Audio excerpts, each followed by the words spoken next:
Hello, hello, Steph and Remy. Well, Remy's not here right now. She's off taking a nap, but we'll catch up to her next time. In this very competitive buyer's market, I thought it might be helpful to go over some different examples of what you're going to need in the way of cash, not only in down payment, but closing costs as well. We'll discuss. Stay tuned.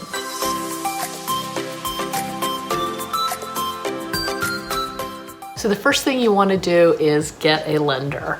They are like a financial advisor to you, and there's no obligation, and you can call them up and ask them to give you an estimate on closing costs, and they'll be happy to work with you.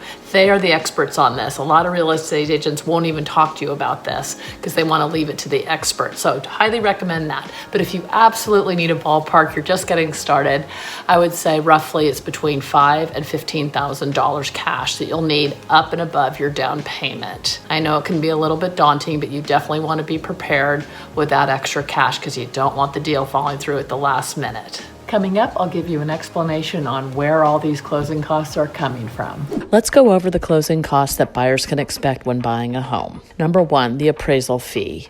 Lenders will send out an appraiser to go and figure out the fair market value for the home, and the buyer will end up paying the lender for that. That will range about $300 to $400. The biggest fee that the buyer can expect is in the mortgage origination fee, and this will run between 0.5 percentage point and 1% of the purchase price of the home. So quick math, a $500,000 home, you can expect to pay a fee of between $2,500 and $5,000, and this is compensation for the execution of the loan.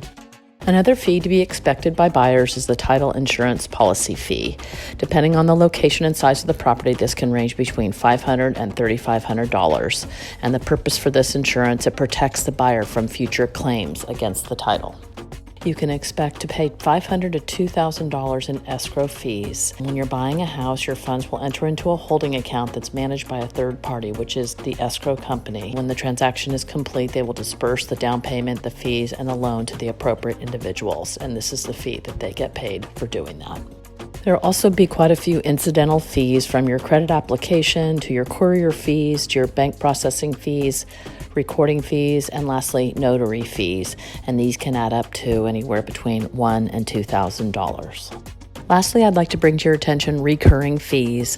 A lot of times they'll create an impound account for you depending on the type of loan and how much of a down payment you have. And in that, they will have 1 to 2 months worth of your homeowner's insurance premium, as well as property taxes and private mortgage insurance if you don't have 20% down. It's hard to put an actual dollar amount on this because it varies so much for everybody depending on the loan. I hope this explanation of closing costs will better prepare you for when it's your turn to buy a house. Stay tuned to my next video and be sure to press the subscribe button below because we put out new videos on interesting lifestyle and livability topics every other Tuesday. And as always, thanks for watching.